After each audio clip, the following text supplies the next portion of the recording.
हनुमान जी ने तोड़ा था सत्यभामा, सुदर्शन चक्र और गरुण तीनों का घमंड। आइए जानते हैं इस वीडियो के माध्यम से श्री कृष्ण भगवान द्वारका में रानी सत्यभामा के साथ सिंहासन पर विराजमान थे। निकट ही गरुण और सुदर्शन चक्र भी बैठे हुए थे। तीनों के चेहरे पर दिव्य तेज झलक रहा था। बातों ही बातों में रानी सत्यभामा ने श्री कृष्ण से पूछा कि हे प्रभु, आपने त्रेता युग में राम के रूप में अवतार लिया था। सीता आपकी पत्नी थीं, क्या वे मुझसे भी ज़्यादा सुंदर थीं? द्वारकाधीश समझ गए कि सत्यभामा को अपने रूप का अभिमान हो गया है। तभी गरुड़ ने कहा कि भगवान, क्या दुनिया में मुझसे भी ज़्यादा तेज गति में कोई उड़ सकता है? इधर सुदर्शन चक्र से भी रहा नहीं गया और वे भी कह उठे कि भगवान, बड़े बड़े युद्धों में आपको विजयश्री दिलवाई है।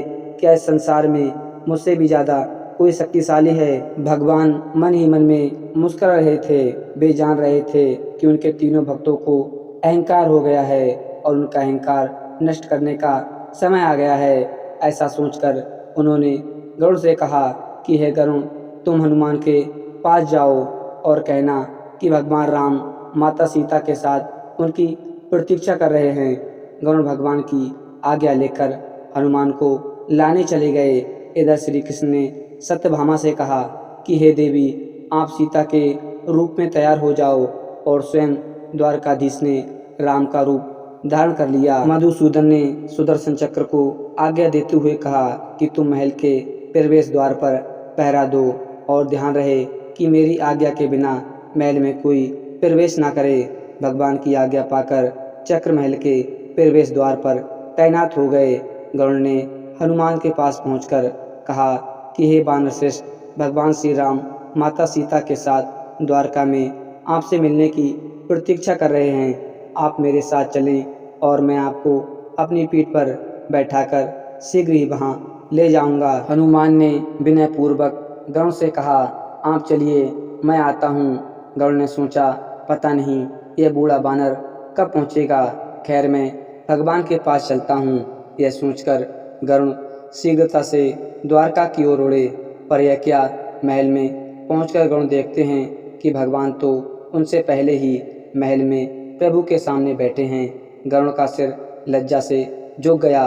तभी श्री राम ने हनुमान से कहा कि पवन पुत्र, तुम बिना आज्ञा के महल में कैसे प्रवेश कर गए? क्या तुम्हें किसी ने प्रवेश द्वार पर रोका नहीं? हनुमान ने कहा कि हे प्रभु, आपसे मिलने से मुझे इस चक्र ने रोका था, इसलिए इसे मुंह में रख मैं आपसे मिलने आ गया। मुझे क्षमा करें। भगवान मन ही मन में मुस्कुराने लगे। हनुमान ने हाथ जोड़ते हुए श्री राम से प्रश्न किया, हे प्रभु, आज आपने माता सीता के स्थान पर किस दासी को इतना सम्मान दे दिया है कि वह आपके साथ सिंहासन पर विराजमान हैं? अब रानी सत्यभामा का अहंकार भंग होने की बारी थी। उन्हें सुंदरता का अहंकार था जो पल भर में चूर हो गया था। रानी सत्यभामा, सुदर्शन चक्र व गरुड़ जी तीनों का गर्व चूर चूर हो गया था। वे भगवान की लीला समझ रहे थे। तीनों की आंखों में आंसू बहने लगे और वे भगवान के चरणों में झुक गए। अद्भुत लीला है प्रभु की। अपने भक्तों का अहंकार अपने भक्त द्वारा ही दूर किया उन्होंने। तो दोस्तों, आशा करते हैं कि आज की वीडियो आपको जरूर पसंद आई होगी। अगर वीडियो पसंद आई हो तो चैनल को सब्सक्राइब कर दें। मिलते हैं एक नई वीडियो में, तब तक के लिए जय हिंद, धन्यवाद।